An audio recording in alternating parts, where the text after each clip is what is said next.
Burada Ahmet bin Hanbel radıyallahu anh namazın cemaatle kılınma vücubunu çıkarıyor, istinbat ediyor. Yani namaz kılacaksanız rükû edenlerle beraber edeceksiniz. Onun için namazın rükünlerindendir Ahmet bin Hanbel'e göre. Ferke Rakin. Şimdi Allah yolunda seyri sülük ve ibadetü taat sülûku içinde ferdi muvaffakiyetler, başarılar mutlaka mükafat görür. Fakat bütün bunlar hep ferdiyet planında kalır. Hiçbir zaman cemaat halinde eda edilen vazifeler seviyesine ulaşamaz. Ne namazda, oruçta, haçta, zekatta öyle ferd olarak o işi yapmak, ne de işte hizmet-i imaniye ve Kur'aniye'de tek başına acaba ben tek bu işi götüremem. Tek insanın Allah'ın vaadi tek başına, Allah'ın vaad ettiği o şeylere mazhariyetine dair teminat yoktur. Bir ferde ihsan edileceği şeyler ihsan edilir. Ama bir mesele cemaat halinde eda edilirse şayet, bu cemaat hele hususiyle duyguda, düşüncede aynı şeyleri paylaşıyorlarsa, iştirak-ı amal-i uhreviye açısından herkesin yaptığı ibadet-ü taat bütünüyle bir ferd için söz konusu olabilir. Onun için bir insan işte oruç tutuyorsa bile, alemin oruç tuttuğu zaman zaten biraz mecburuz Ramazan'da. Belki bazı günlerin belirlenmesi de onun içindir. Perşembe, pazartesi. Çünkü orucunuz çok kimsenin oruç tutmasına rastlar. Namaz vakitleri tayin etmeyebilir yani. Herhangi bir vakitte, günde 5 vakitte şöyle böyle kılın denebilirdi. Vakitle belirlenmeyebilirdi.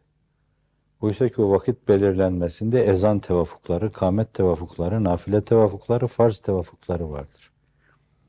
Dolayısıyla her şey aynı çizgide üst üste gelir. Onlar sağlanmış olur.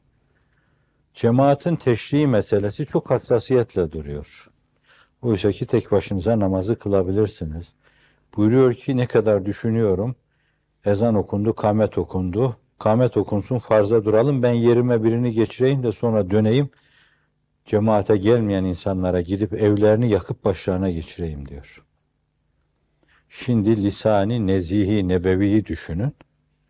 Konuştuğu her şeyi çok temkinli, tedbirli konuşur. Ve itidal insanıdır. Fakat buradaki işin ağırlığına bakın, diyor ki gideyim yakayım evlerini başlarına geçireyim diyor. Çok ağır bir mesele.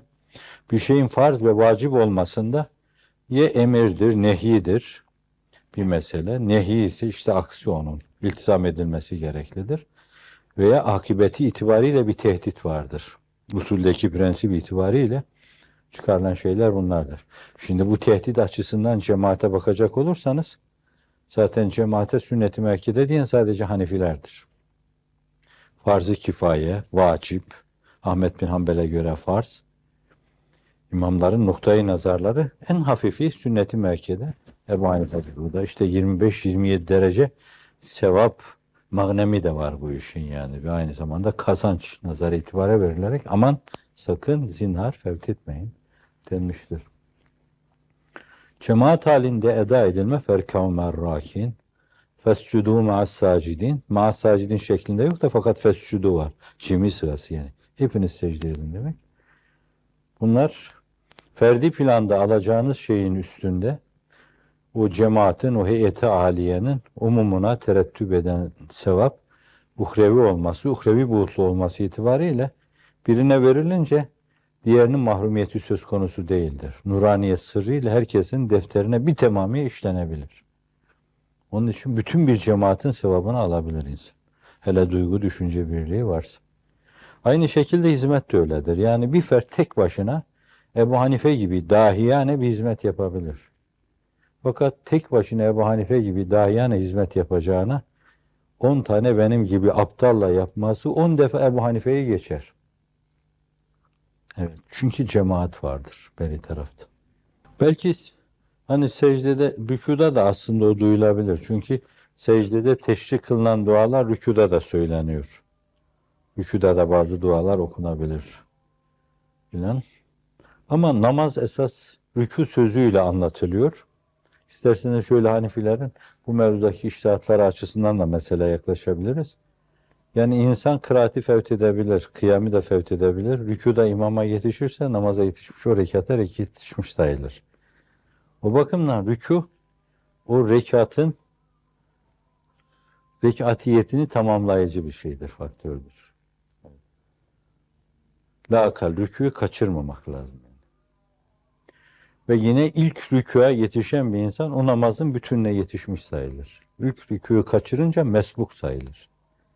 Yani yarışı mesbuk, yarışı kaybetmiş demektir. Ona sebkat eden şey var demektir. Allahu alem.